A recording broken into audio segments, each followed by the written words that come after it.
আজকে আপনাদের সঙ্গে শেয়ার করছি মাছের টক। এটা গরমকালে মানে গ্রীষ্মকালেরই মেন হচ্ছে খাবার। গরমকালে আমরা একটু টকের ডাল এইসব খাই, তো সেই মাছের টকই আপনাদের কাছে শেয়ার করছি। আর তার আগে জানি সকল বন্ধুদেরকে সোনু রেসিপি চ্যানেলে স্বাগত।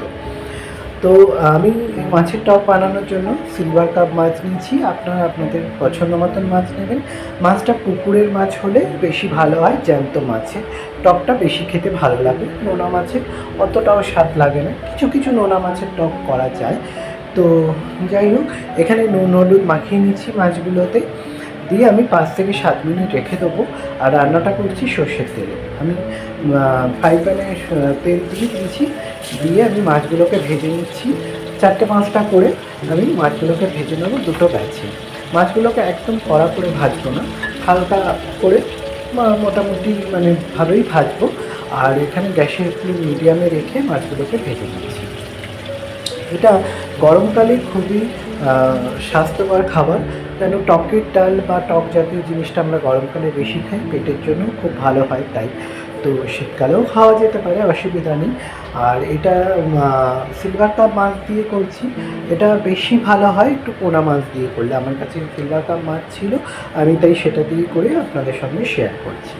আর আপনারা আপনাদের পছন্দ মতন মাছ নেবেন, সবজিও নেবেন।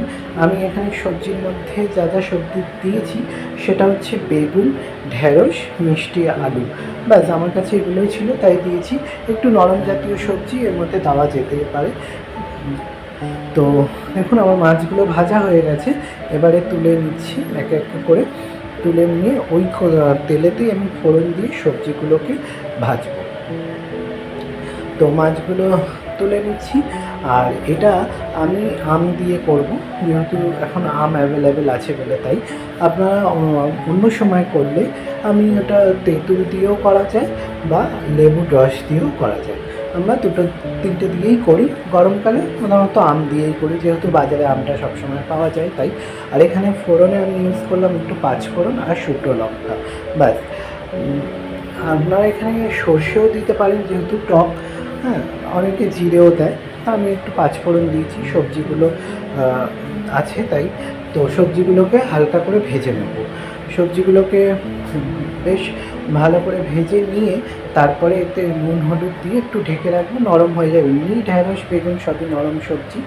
তো নেমে সবজিগুলো আমার ভাজা হয়ে গেছে, ওতে আমি এবার একটু নুন আর হলুদ অ্যাড করে দেবো, দিয়ে ঢেকে রাখবো। রেখে তারপরে এখানে জল অ্যাড করব। জলটা আমি গরম জল দিয়েছি, এবং সবজিগুলো একদম নরম হয়ে গেলে তারপরে আমটা দিতে হবে।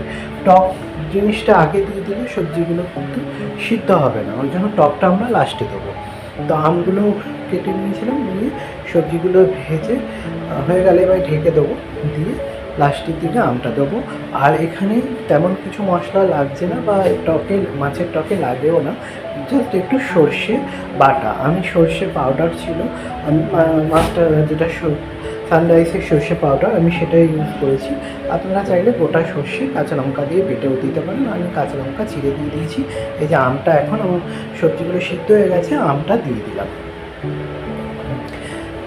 তো দেখুন সব একসঙ্গে মিশিয়ে দিচ্ছি, দিয়ে আর একটু মানে 1-2 মিনিটের জন্য একটু ঢেকে রাখবো, আমটাও নরম হয়ে যাবে। দিয়ে আমি এবারে জল অ্যাড করে দেবো।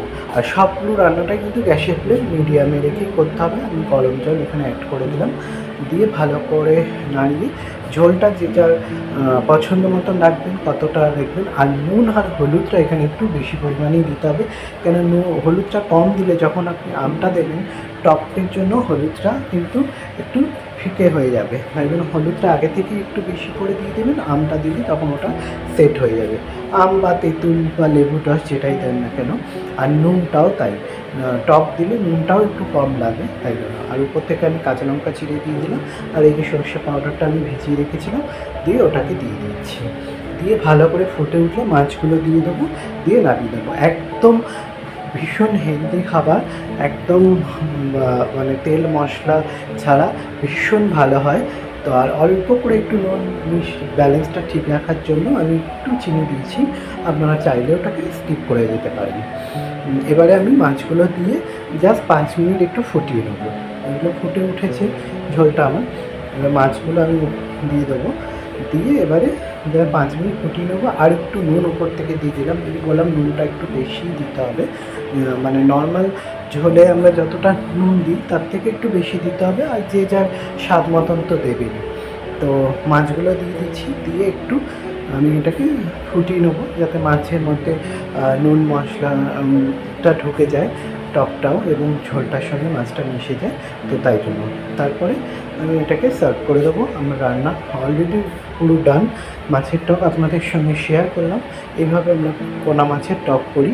তো আপনাদের কেমন লাগলো জানাবেন রেসিপিটা, আপনারাও করে দেখুন, খেয়ে দেখুন, খারাপ লাগবে না বলছি।